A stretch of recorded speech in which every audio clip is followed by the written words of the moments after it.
It's a loaded question that you put on me. I'm now going to have to try and sell it. I think the easiest way to say it, I'm worried for Nigma once again due to the lack of control that they have, right? It's a Ravage, it's a Boundless Strike, and then outside of that, it's depending on what items you buy to lock heroes down. And we've seen Tundra in game 1. They have so many stuns, so many ways to play this mid-game centric lineup that it could just punish them once again. So we see this Furin last pick, and people might go, well, Spirit Breaker's really good into Furin, Corp's really good into Furin, even Earth with the Blink. Like, Tundra has ways to easily jump and find this kind of rat style of hero, but it's about the lane, right? Like, we are seeing Furin most likely be laning into the Ursa. That should go well for them. Then you hope that the Tide mid can farm as well. Morphling into, you know, can steal the flak from Gyro if he levels it. Support Gyro might not even bother leveling it in this game, but I can see Nigma, if they have good lanes, find a way to get that early Roshan and fight, but it's the same story as game 1, which it worries me a little bit. Oh. They're preemptively loading it up. NGX would love to take this away, but... Oh, that's me so excited. Ready? Okay. Oh, he's cancelling the animation. He's checking for the ward. He gets hit by the tower, snaking then. God. The battle sentry. begins. I will eat the cheese. Concise. Hey, is there with the bounty? Nice little tip here from Mods. W towards GH. He didn't see snaking deny the ward, so now will he stand there and place his sentry thinking, oh, I got myself a free. I think he'll know that he denied it. You think? Yeah, he's gonna know that snaking took it out. He's just checking. Not gonna waste his time. Or his sentry. Oh, okay, in the clear. GH, God Gamer. Very nice. So yeah, with these lane setups, I guess no surprises here. That's what we expected to see. How are things going to be up top for RTW? It's going to be pretty rough. Simply because you have... Oh, nice range effect there. Just because you have this OD eventually getting the hammer. Like right now, might be okay for Morphling to hit a couple creeps, but as soon as you have this hammer come out, there isn't going to be this innate support that has the stun to stop the channeling, and Morphling's going to need a quick Morbid Mask, retreat to the jungle, or move away. Mid lane, Iron Man, of course, taking to the mid this game with the Tide.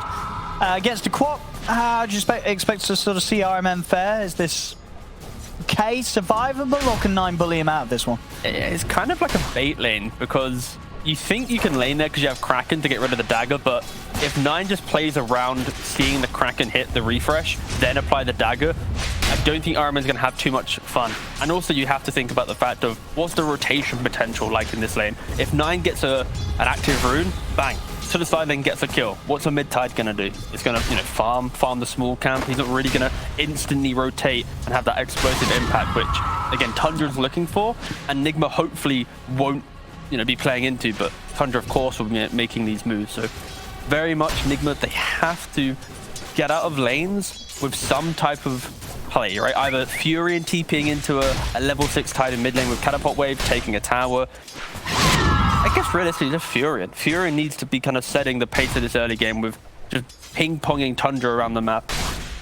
And for Nigma Galaxy, now how much do you think this was sort of been put into the thought of having the Tide mid when it was picked? Like, was it sort of snaking? It's going to be fine.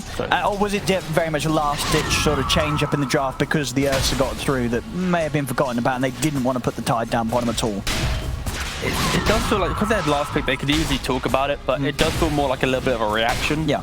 Just because they are trying to get the most out of all lanes, and with the heroes that they had, like, this one pick wouldn't, you know, fix everything, right? Like, when you get to pick 5 and you lack a little bit of control, you lack a little bit of this, right? It is quite difficult, but when you are playing in this other game, I think you won't mind control on a hero that he's comfortable in, right? Like, just give him the Furion, let him make these plays, let him farm up a Storm, and hopefully he can maybe, you know, carry from the off lane, or at least enable the early game to give RTW an ability to carry himself. But yeah, it's an interesting one again. So Nigma has recently opted to try and draft away from cheap stuns and, you know, this kind of skirmishing of desires that other teams in Europe have been doing. Right now it's not working out, but maybe when Miracle's back and they're, you know, firing on all cylinders, this type of Dota will reign supreme. Again, it's hard to say. Oh, Snake, I swear Snaking's just had about 10 hits on GH there. Didn't get a single bash. I think I saw a game the other day Jenkins was watching. Spirit Breaker went 4-4-0. Didn't even level bash me. Oh, wow. That is... Well, I mean, if you're not feeling lucky. Yeah, why bother? You know, if you're not a betting man, don't bother getting bash. But Snaking has bash. Well, instantly be cracking off, of course, and Snaking taking a few hits from the tower there. That's close. But, he's fine. We've seen Snaking live on the edge of his seat last game. He's ready to do so again this time round. I'll take the water rune. Close to getting the kill. Actually, Kuro, he will find it. Jumps in. There's first blood for Kuroki with the boundless strike. Nicely done.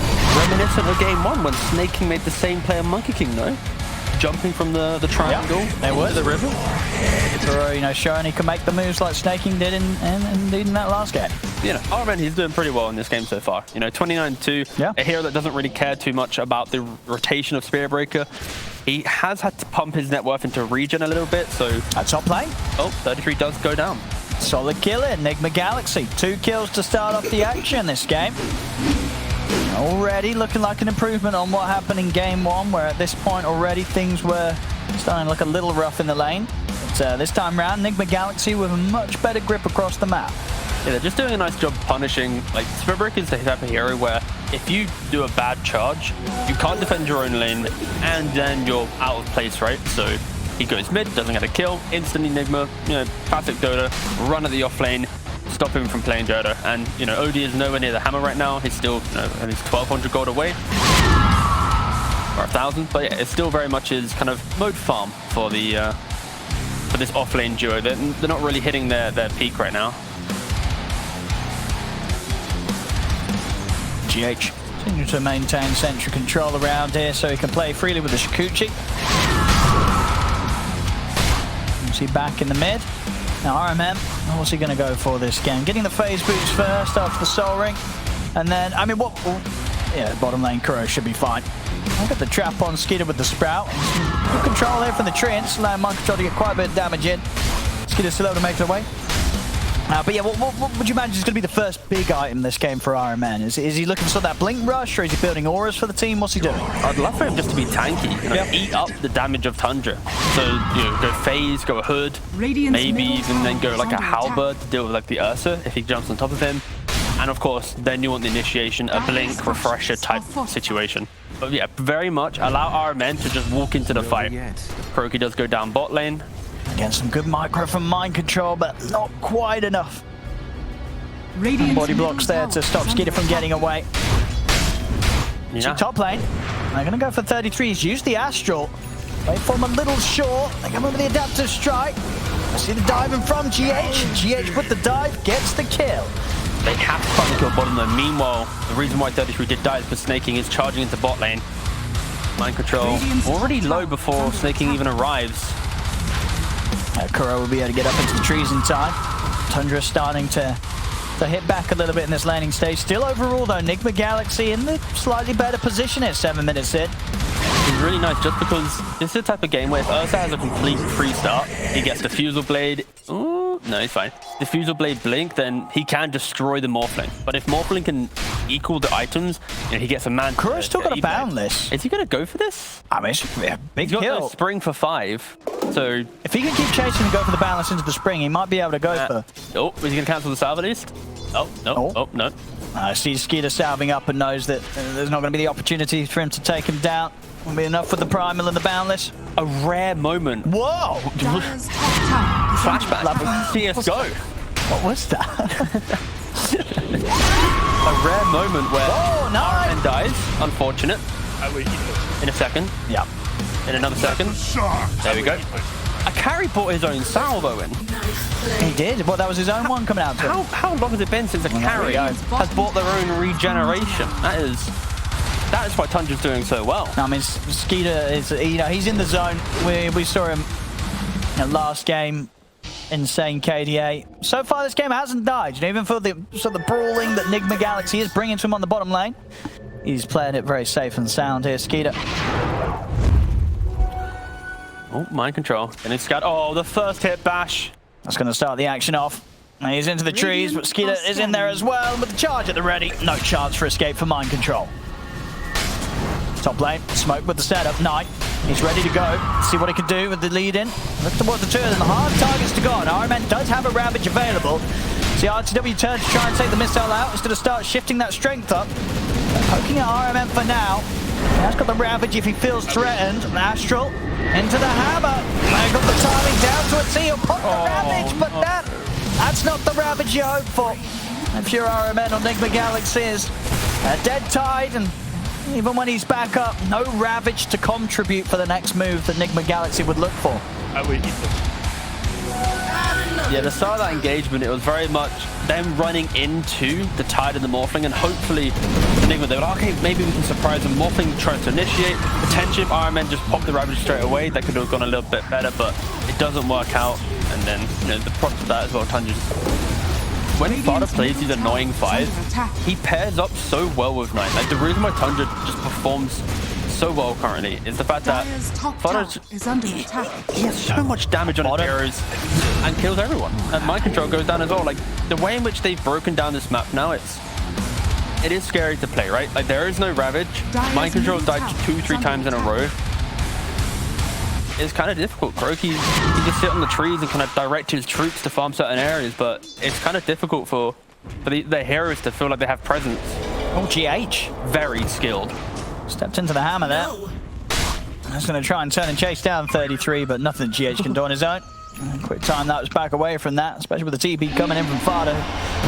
Level 6 with the cooldown, he's ready to fight.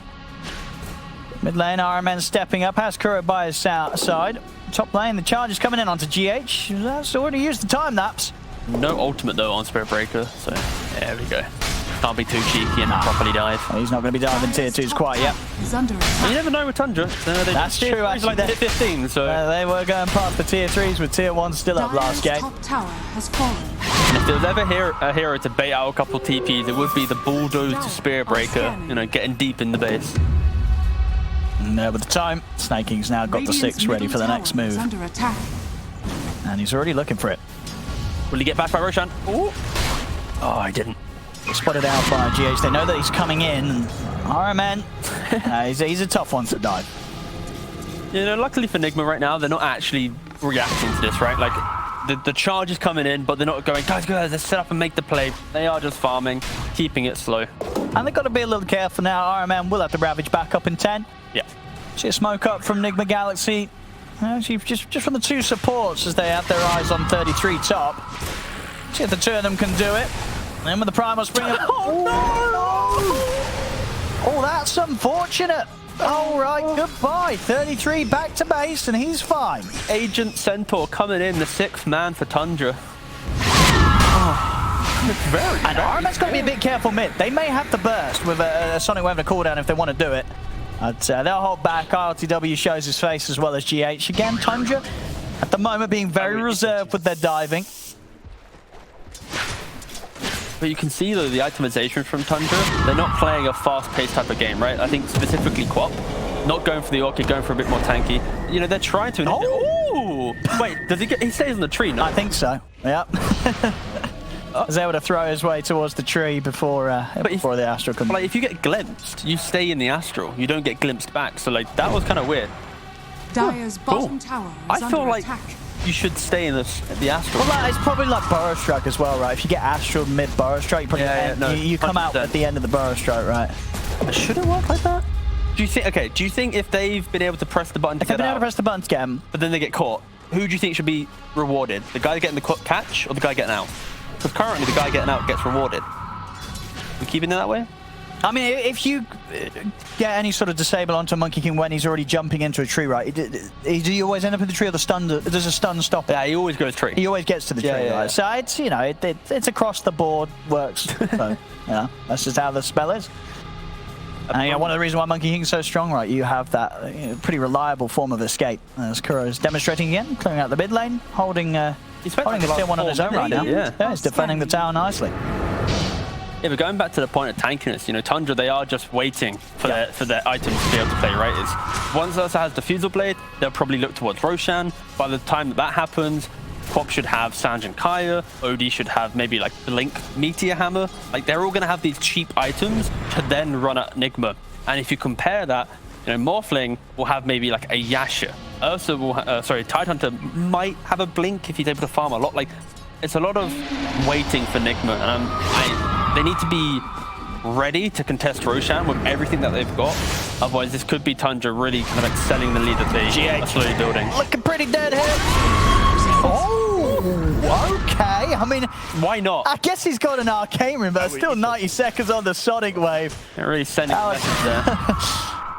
I believe overkill is the word, but yeah, he went for it, Nine. Nice scouting from Mind Control, of course, sending off one tree from his first spawn and then spawning a second one, just having 100% uptime vision in Roshan. Pretty cool. Dire's middle They got their eyes on Iron Man. I mean, Skeeter with a defusal. He'll be able to make pretty good work of Iron Man. TP's coming in. Okay, the Ravage will stop him from going down. Iron Man able to save his life. GH looking for the turnaround. Thinking he's going to go for the TP out. Won't get away with it. Mind Control's in with the damage. See if Enigma Galaxy can chase on for more here. GH has got his eyes on Fada. Side Kroki has jumped in, but Skeeter's on top of him. They'll tear him down. Fada with the cooldown, good to go. RTW turns into the gyrocopter to try and fight back, and it'll be successful. Kills off Fada. But Skeeter, he's still good to fight. Steps back in the stand as the Eclipse comes crashing down. Skeeter, does he want to go for another target? He's holding back for now. Leave it at that, 2 for 2. Quite a lot of spell throw and no real kind of advantage gained. The main thing there for Nigma is now that there's no Ravage, Tundra are just going to be able to reset and go for that Roshan. And unfortunately for Nigma, not really able to contain the fight. I guess that's the main thing, right? Like with their type of heroes, they need to force Tundra to somehow retreat and then catch them like one by one within that retreat. If they utilize the Weaver Swarm with a Sprout, then the Boundless, like they do have kill threat. It's just so hard. Like it needs to be so perfectly controlled. And you see Tundra again. They play around that. They poke. They don't fully engage into these fights. They don't allow for 2-3 man Ravages, like optimal Ravages. And now they are trying to instantly poke at Roshan. But these trees, this little bit of vision is actually scaring Tundra. Nice little D-ward here. Oh, unfortunately, Fada cannot actually hit it. Yeah, they're going to go back in though, with Ravage not ready to threaten them. Skeeter knows he can have a solid chance of finishing off. We'll see if they can go for a snipe here or a steal. Enigma Galaxy. Got this, Chief. He made the jump and GH to be caught out the side. They're not going to be able to try for it. And Tundra finish it off, pick up the Aegis on Skeeter. Ace Rune bottled up as well for 9 for the next engagement. tower is under attack. And still, he's actually pretty low net worth. Normally Spirit Breaker is able to eke out a little bit more farm, but the way this game's going, he is just constantly throwing out charges. That's a good setup. X onto top, yeah. So it's also nice to see Spirit Breaker be played in a way that isn't just I have to hit creeps, I have to be this Shadow Blade hero. He's playing for his team, knowing that there is plenty of damage without him needing to find these items.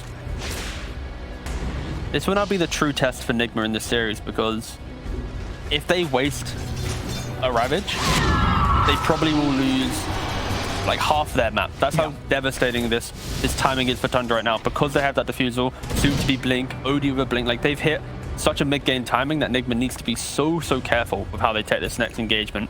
And in Mind Control, he has the Orchid available in the Furion, so potentially could punish it, an overextension, but had to try and catch out Fada there, but Fada quick with a big pole. Out of reach and ready to reset here with the rest of the team. Smoke up from Tundra, they're straight to the triangle. They want to try and find IOTW. He's farming very defensively though. And also he's going Sanj and Yasha, so also not going well, standard starter build. He is itemizing for the fight as well. Radiant's middle tower is see over in the mid. They have Ravage. They're going to go for Iron Man. See what his reaction is going to be. He's going to hold on to it for now and step out of the fight. Skeeter staying on top of Kuroki. The backup comes in and actually turns over towards GH instead. They'll set things up. The silence does come into play to stop an immediate sanity from coming out. Tundra now starting to back off. Enigma Galaxy, they're trying to move Iron Man back in position. Would have the mana with the Soul Ring pop, but it is kind of low as well. Not quite able to get back in, and they are still, of course, fighting into the Aegis on Skeeter. GH. They try for a rune snipe there. We'll just have enough mana to get away with that Shikuchi. He's not going to be able to get far enough away though. 9 jumps in, finish off the kill. Montreal, watch for the side to get the silence out onto the quad here as Kuro's trying to commit, but 9's taking up the step out of the side. Arma getting burst though by the Sanity's Eclipse. RGW turns into the OD to use it against them. Snaking off to the side. He's looking for a new target to reset on. They'll be able to take down the Aston 1. Snaking charging out of the fight. The Sunny Wave comes in onto RGW. Silence comes out. With the Ravage, he has got the Earth. The Boundary Strike comes in. They've taken down Skeeter, but RML will fall for this.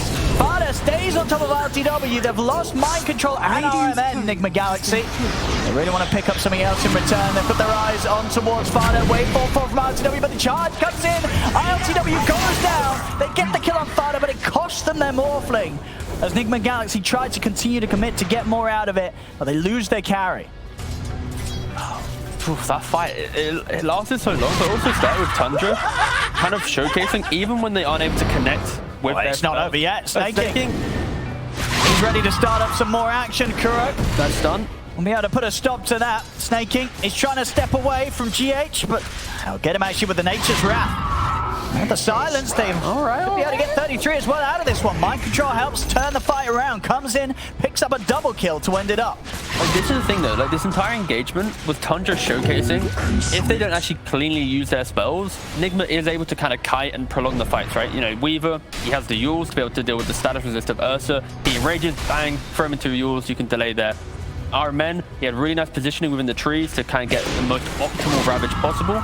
Of course, Tundra did eventually win that fight, but it's the idea that they are playing with this confidence of trying to get a little bit more from every fight, where maybe if Enigma can keep punishing that to some degree, they can play into it. But again, it feels like Tundra, as soon as they know Ravage is down, they are just going to be grouping up and trying to, you know, play into this. Because if Tundra doesn't go aggressive, Enigma's like, well, how do we actually fight them? Like, if they smoke right now, they have to either Ravage them or Boundless Strike them, right? Like, that is their kill threat. On top of course, damage required. So it is difficult for Enigma to take a fight.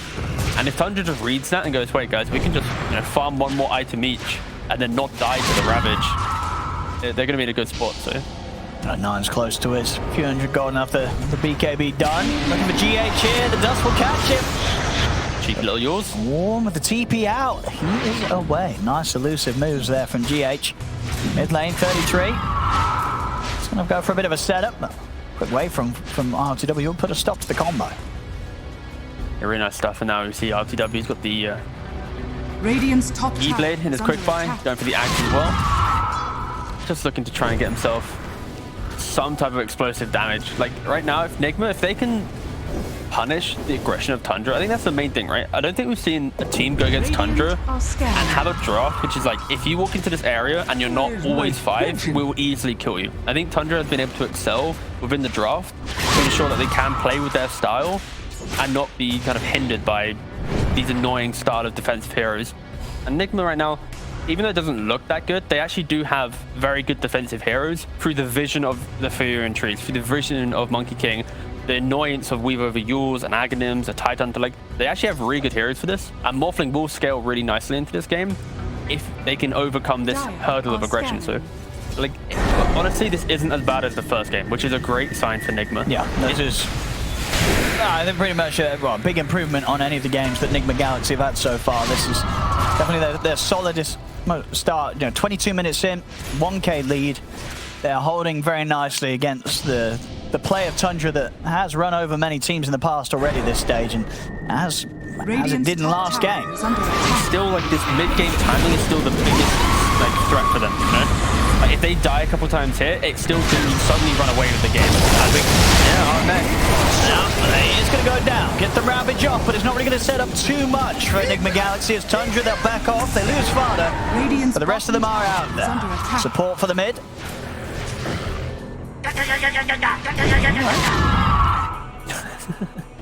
I do love the fact that Morphling, when becoming another hero, can use their voice lines. I don't know if it's intended, but it's a very nice touch. Nice. Probably one of those things. Oh, but we'll leave that in. Yeah. Oh, but, indeed, it's a nice thing. Yeah, it's a banger. Yeah. Radiant's top so 500 gold away from BKB. Got from BKB, like that. they're looking rather healthy Radiant's to take top these tower engagements. But is again, being Nigma have done a denied. really good job at being able to offer up RMN as this kind of like sacrificial lamb just long enough to then be able to get some turnaround kills. Once again, the Yule's coming out.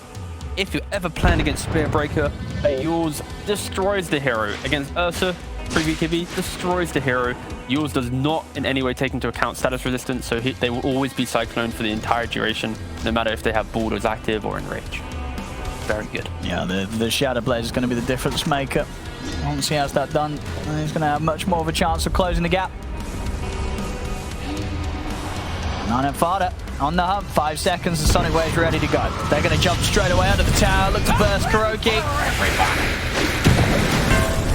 They will be able to do so here with the missile. Reaction coming in from Enigma Galaxy. We'll see what Under attack. we can do here. Is Tundra back on? As they back off, actually Skeeter wants to get in onto RMN, but the disarm is out. Holding back the offensive potential for him now. They'll turn towards GH and they're bursting. Now the missile redirecting over towards RMN. It's going to work very nicely in their favour here as RMN stunned under the tower, finished off by the Sonic Wave, set up there on the side. The corner RTW, Skeeter's in on top of it. The man is starting to get burned. He's got enough to get out to the side. Turns in the quad to get to the high ground, but Tundra, they're ready to go up to the high ground. Snaking charging in the corner, and the Salad is going to go crashing down. And yet again, Tundra, they're diving tier 3s. They're fighting under tier 4s. They feels the effect of that. Oh, and the tier 1's still alive. I mean, 2 times in 2 games here, Tundra, and this time Tundra doing it in a game that's it's even on the net worth. You know, Tundra showing that, well, we may not be massively ahead, but when we see the opportunity to dive and get away with it, we absolutely will go for it, they say. And they do. Big dives and big kills. Yeah, the beautiful layers to where the damage comes from, but also the simplicity in which when they find a hero, the ability to control that hero is so clear, right? You've got Imprison, Charge, just jumping on them, and also the amount of angles they come from. The fight starts with Kuroki just dying underneath the tower, right? And that kind of unlocks the ability to, oh, well, that's half the stun's gone, Owen, so we can now continue forward. Suddenly, of course, you know, RMN dies, and guess what? It's free game. Skeeter going already had to BKB, quickly getting into that Blink Dagger. And now Tundra will probably be sweeping across the map, looking for pickoffs whenever they need, and then going towards Roshan. And you know, the Tidehunter, he did actually do the build, the phase, the hood, the halberd. They're very much going defensive, and why he's been able to at least be a little bit annoying in the early points of this engagement. But for Nigma right now, it's still the Morphling waiting game. If Morphling can get to a point of E-Blade, Skadi, maybe the Ags he has in Quickbite, like if he gets to these items, that's when suddenly the Morphling v Ursa matchup does kind of go tops and tails. They change a little bit, because you can stop the Ursa from right-clicking with the E-Blade. You can also surprise him, 100-0 him if he walks up high ground. But then also you actually you have kill threat, right? So again, this is a waiting game. The kill score doesn't really reflect how Nigma gets into this game. Quick jump to the side. A little bit missed time there with the use of the Astral and that blink forward from 9, but it could still work out. They've separated RMN from the rest of the team. It's RMN. It's the Ravage off, but he gets blown up by the Sonic Wave. 9 jumps up towards Kuroki. They found 2. Mike tries with the BKB TP out, but Snaking's in with a charge. Another fight where 9 picked up the triple kill. See if we can get even more. GH and RTW will be able to break away. Did you say stop? But another rough fight, and Tundra, they're now starting to break a lead ahead. The Tundra, they just keep moving so quickly around the map, because whenever they see one moment where Nigma's not out of position, but at least walking slowly to a new area, it's going to force out the Ravage. It's going to force out this monkey to be, you know, to throw out his stun. And again, I feel like I've said this so many times now, but it's so hard for Nigma to take these fights until they have every hero of like 20k net worth, because they either need to crush the game early, or they need to have Orchids, Hexes, 4-stars, BKBs, Skadis. They need so many items to feel confident. And you know, Tundra, they are just punishing it with the constant amount of charges. Oh, goodbye, GH. Immortality. Maybe even more. They'll try with the E-Blade combo to 9, but the BKB is popped, and now with the setup with the Astral, they're ready to go for RMN. Mike turns to the Sprout to hold back 9. They get the sights up over the ground. The Snaking charges in, they take out RMN. RTW will be able to burst down 9, but now RTW low on the mana. He's got to retreat. The Sanities comes crashing down. RTW able to turn back into the quad to jump out. Kuro's left behind. Double kill for 33. Enigma Galaxy 3 down yet again. You can see Skeeter there eyeing up there. They're chasing Mind Control back to the base. They get the Roche, they get the Aegis on Skeeter. Shard as well. And 26-14, that 5K lead, it's appeared, and The seeds of force. it feels like it's only going to grow if we've learned anything from the last few Tundra games that we've seen. Once they get ahead, they know how to keep that momentum going.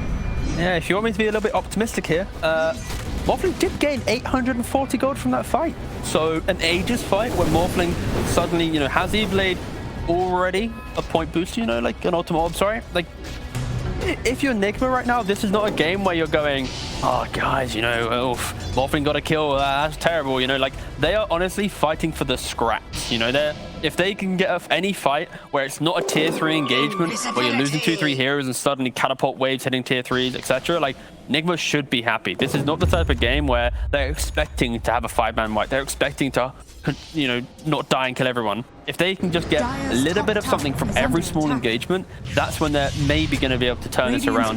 Bottom is under attack. Kuro.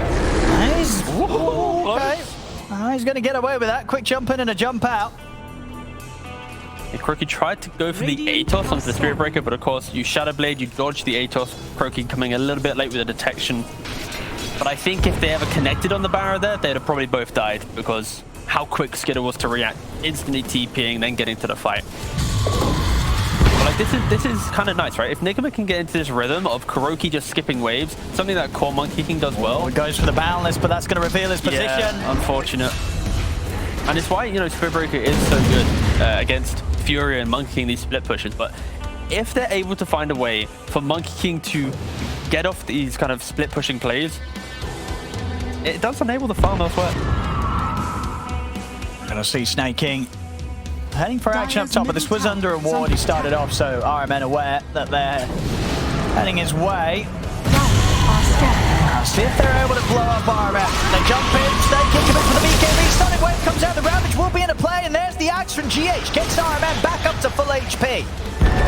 RMN will turn for 9, but no further lockdown with the Ravage already used. So his life is saved, but again, Ravage popping that very long cooldown.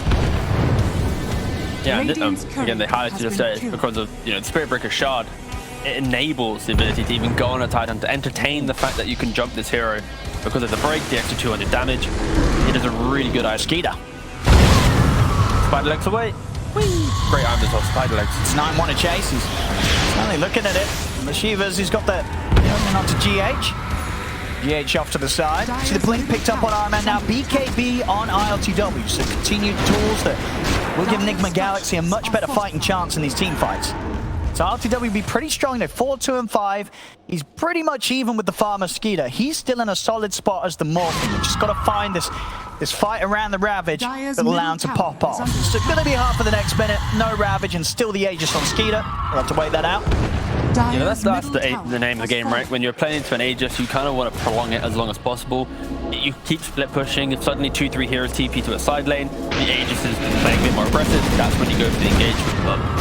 But they're waiting a little bit. You see, actually, kind of here, Tundra has just split up the entire map right now. You have 2 heroes bottom, and this is why they see us if I'm mid. They look for the people trying to split push. They might. Quick blink from 33 there. Let's see what they can find here. Trying to get ILTW into fighting position on Tundra's half of the map. RMN, mate. There's an Earth. Yeah, that's a standing next to him. So what they go for here? Starting up from Snaking in with the charge of the bash. GH with the axe. Healing up ILTW back on the full. Good defensive Astral. By a little time here for the Spirit Breaker, and Snaking's able to step out because of it. He'll survive. See if Skidder's still able to find a target. 20 seconds left on the Aegis to fight with. He's got his eyes on mind control. He'll be held back by the silence and the Sprout. Jump forward, impact with the back. They're straight on the mind control. Put the BKB into the trees. Another heal. GH gets mind control back up to full HP. The Sonic Wave will knock him back. The back is coming. Mind control still goes down despite GH's best efforts to keep him alive. And lose Kuro as well in the tree line. The rest of Enigma Galaxy have to TP out. And a perfectly placed break from Tundra as well, putting that. I've not seen such a beautiful out of 10. Swan holding up the tower. But not so ball. Yeah. Crumbling in his hands.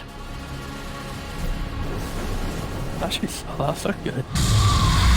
So yeah, I'm now seeing some of these stickers. I kind of wonder what else there is to use. Yeah. There seems to be some there's only like very nice sprays in the game. There's only like 15 or so out there, but I think I think sprays actually involve the players. Yes, they're the most. Yeah, they're good. I think the cartoony ones, they're cool, but like You know, Just putting up someone's real face on the playing field is, you know. put it on the steps and suddenly it's all, you know, oh, so good.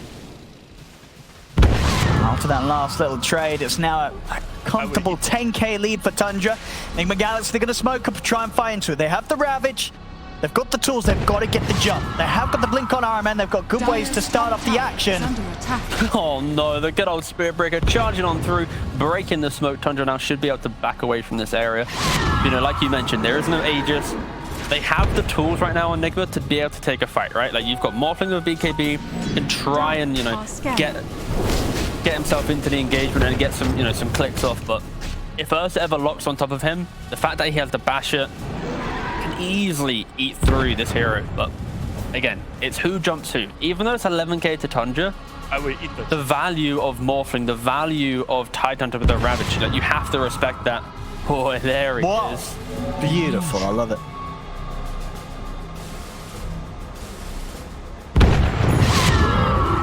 Well, there we go. Radiant are scanning. Yeah, nearly got level 25 on 9. Having rather the good game, 9. When doesn't he have a good game though? He's been pretty hot recently. Like when he first kind of hit the pro scene, it was about like consistency, like especially like with Skidder and 9, it was always like how well do they perform under the pressure, right? I think that was kind of the thing that stopped them from jumping up the tiers. But in the last year, they have really become the best of themselves.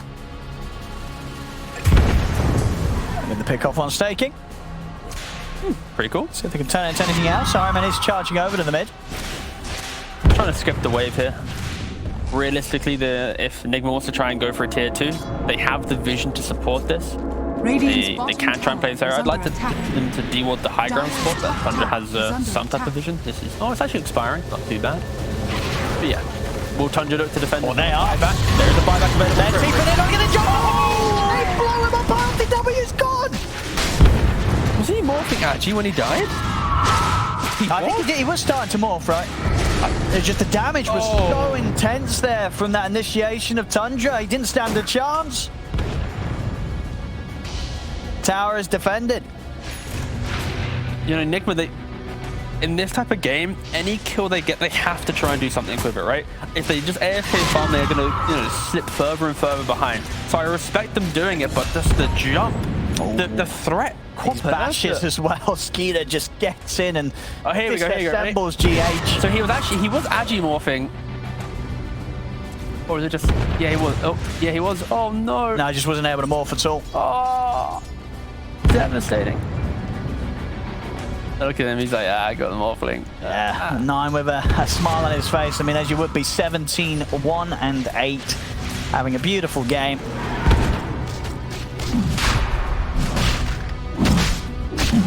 Can't help but feel there's a 14k lead, and the way the last few moves have gone, this might be the part of the game where Enigma Galaxy fans might want to avert their gaze here as they look ahead. Mind control.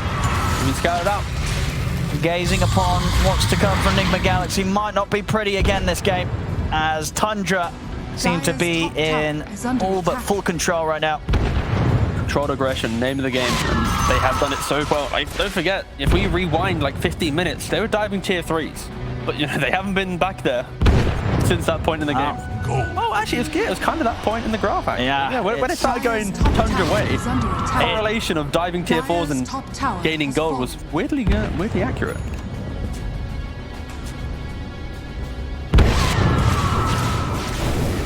Nine. Refresher on the cards next. They still need that fight, Enigma Galaxy. They need a perfect Ravage. They need RTW to be able to go to town. It just hasn't happened.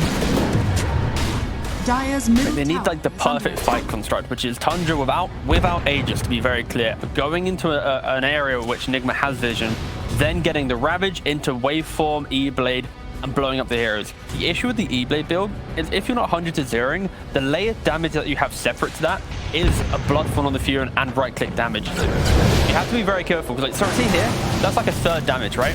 So if RTW wastes the E-Blade, only puts us to a 3rd HP, the follow-up damage you have during that control will be fully removed by the fact that he's ethereal. So yeah, Enigma, they have to be so careful with how if they get, or if they're presented with a good engagement, they don't just try and throw everything at one time because the damage is not all the same type from Nigma.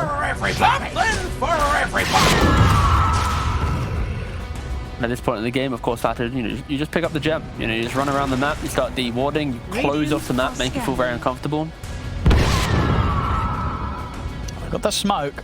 And Fada not really the hero they want to... All by himself, though. That's a gem. That's pretty big. All right. Now he gets the cooldown off. I mean, they get the gyro, but it's going to cost them pretty big. Pretty much one hit into a Sanities as RCW disappears. Aramet doesn't stand a chance in the face of this Astra. Skeeter tears them apart. They find GH in the trees. Finds some time with the Yule Center, but the Sonic Wave's there, ready on the way down. Astral into the hammer. 4 dead. They might give it one more fight here, Enigma Galaxy, but at the same time, I wouldn't be surprised if the end is nigh. As mind control taken out, no buyback on any members of Enigma Galaxy. They're diving in. GH, he bought back for this. It doesn't last long, his second life. As he's out, everybody dead, no buybacks. As up to the high ground they go. Tundra ready to do damage to the base.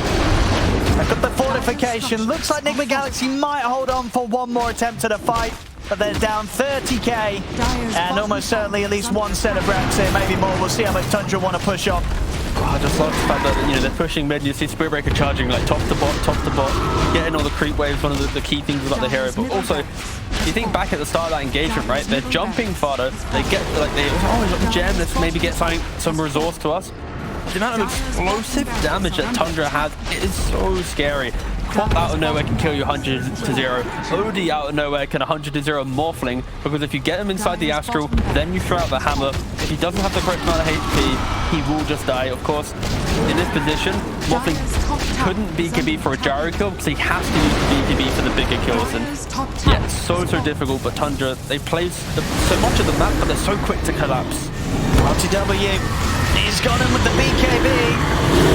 Turning the Ursa to try and get away. BKB comes to an end. 15 seconds until GH is up. Crow tries to get the Wukong's command going. And he's going to be kept alive right by the Astral. That's going to allow RTW to zip in, kill the OD, but he'll lose his life for the trade. Top barracks are under attack. Good to see the refresher Quap there. Throwing out 2 ultimates. This is most likely going to be the GGS crew. I think so. Yeah, throws out the Gleipnir from the high ground on the trees. Mega creeps out. 40k lead, snaking. Even ready to maybe even start diving the fountain. As out by the ancient, they've called themselves GH. It's 42 to 17. This game, it definitely sped up pretty quickly, as it was not a bad start for Enigma Galaxy, but the end has kind of ended up as bad as the other games that we've seen so far. It's not been pretty for them. Tundra, complete domination from the mid-game onwards, and no chance for Enigma Galaxy to make any sort of plays, as Tundra was just a step ahead in every single movement. And there it is, GG is called. Tundra will safely secure the series 2-0. Tundra, they just